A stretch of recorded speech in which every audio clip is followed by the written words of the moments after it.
Assalamu alaikum. eh abone aka kene hawkli na here la bashita ala wula no ala ka here shuranka aywa aka kalandeno maître badrali masha Allah nanin beni ala to kelen kana uklanini auche sabu mogo ka kuma chayala kwa mogo ka kuma chayala ba mena fambe fe ko ha ko ala to te mi be se ka muso karaba ka wele kana aduna ya bora ya bo c'est trop parler bon tumadora on ta foko galondo mais an b'a fɔ ko a ye nin minɛ aw k'a kɛ ka filɛ ni tiɲɛ b'a la ni tiɲɛ t'a la anw de bɛ ɲɔgɔn kan yan inshallah ma aw k'a kɛ tiɲɛ kan o de ka di ne ye quoi ala na taa baga mɔgɔw denmusow ma k'u wele k'u tɔɲɔ ayi o tɛ a dabɔla le ni min muso murutira ka bɔ ka taa sigi a ka so kɔnɔ i fana t'a fɛ ka taa i barandu la i b'a fɛ muso ka sigi i yɛrɛ kɔrɔ ni kɛ i yɛrɛ kɔrɔ kana i yɛrɛ sɛgɛn ka wuli ka taa yɔrɔ si inshallah a bɛ baara cogo jumɛn yani mi don a kumaw na n b'a ɲini aw fɛ aw abonné n'a y'a sɔrɔ ne bɛ ka baara min kɛ aw ye k'o de ka di aw ye n'aw abonné na ni ne y'o ye o bɛ ne nisɔndiya kosɛbɛ wa o bɛ ne yɛrɛ lara k'a fɔ ko tiɲɛna n ka baara ka di aw ye a ye abonné n'aw abonné na ka ban kana ɲinɛ a bɛ notification like pour que an bɛna video bila ka d'aw ma aw k'u sɔrɔ kamasɔrɔ sɔrɔ hali n'aw connecté tɛ n'aw nana connecté dɔrɔn video bɛ taa aw fɛ directement aw kana ɲinɛ a ye video nin partager an balima minnu tɛ ka bɔ an ka chaîne ko kalama olu ka se k'a dɔn ko chaîne dɔ de bɛ anw bolo an bɛ ka nin baara nin kɛ aw ye baasi tɛ a baara bɛ kɛ cogo jumɛn a bɛ worowilen de ɲini den 12 a b'a ganiya sigi a kan a b'a saraka n'aw ye saraka kɛ ka ban a bɛ sɔrɔ ka worowilen den kelen wɛrɛ ɲini a b'o fɛrɛn fila n'a y'a fɛrɛn fila a bɛ sɔrɔ sisan a bɛna kamisa jafi ka filɛ nin ye a bɛ nin sɛbɛn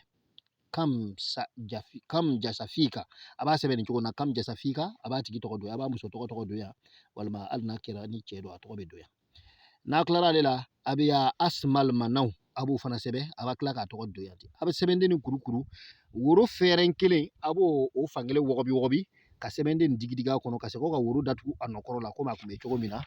n'a ye woro datugu ten a bɛ sɔrɔ ka gese wulema ɲini ka woro ni siri ka sɔrɔ ka pɔnti genge bon da la a b'a fɛ a bɛna bon min kɔnɔ dɛ a bɛ pɔnti genge o so da la o y'a sɛ furucɛ ka so ye quoi a b'a genge a bɛ sɔrɔ ka woro wule nin gulon a kana gulon k'a nɔrɔ dana na a b'a gulon k'a to fulancɛ bɛ don ani kogo cɛ o mana kɛ a bɛna ye n'a ye wurudi daminɛ a b'a ye woro nin bɛ to ka bouger komi ni adamaden b'a sen ta ka bila cogo min na kabako b'a kɔnɔ dɛ masha Allah a ka d'a ye a bɛ nafila kɛ dɛ a ka d'a kana nafila kɛ aw ye seliji ta dɔrɔn aw ye yɔrɔ ɲɛnama dɔ filɛ a ye sigi dɔrɔn aw bɛ wurudi kɛ a bɛna wurudi cogo jumɛn kayi fasa jamu ka 7777 kam jasafika 7777 ya rabbal khairan 7777 ya kefi ya mani'un ya jami'un ya shari'un ya fayakunu ya kun fayakun tɛ dɛ ya fayakunu masha Allah n'a y'o jati minɛ a bɛna taa ye a b'a kɔnɔ a bɛ ala tɔgɔ in kɔnɔ masha Allah ya fayakunun filɛ nin ye fan a bɛ min fan filɛ nin ye yan filɛ nin ye kan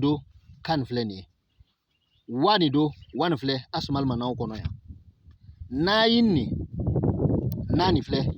nin ye a filɛ nin ye nani filɛ nin ye asmal manaw kɔnɔna na donc fayakunu bɛɛ lajɛlen bɛ kayi fasa jamu ka kɔnɔ masha Allah kun yɛrɛ bɛɛ b'a kɔnɔ ye mais an mako bɛ mun de la yan an mako bɛ fayakunu de la ya fayakunu 777 a ka ca ala fɛ a tɛ wuli golo kan fiyewu fo an mako bɛ mɔgɔ min na f'a k'aw sɔrɔ aw ka du kɔnɔ ye bi tarifatu ayinun tile fila baara tɛ tile saba baara tɛ a kɔni tɛ wuli golo kan fiyewu a tigi bɛ n'aw sɔrɔ yen k'aw to golo kan mais n'a nana a kana sɔn ka wuli a bɛ ala tɔgɔ in tɔ wuli ka ban ka sɔrɔ ka wuli aw ni ce ala ka barika don a la aw salamu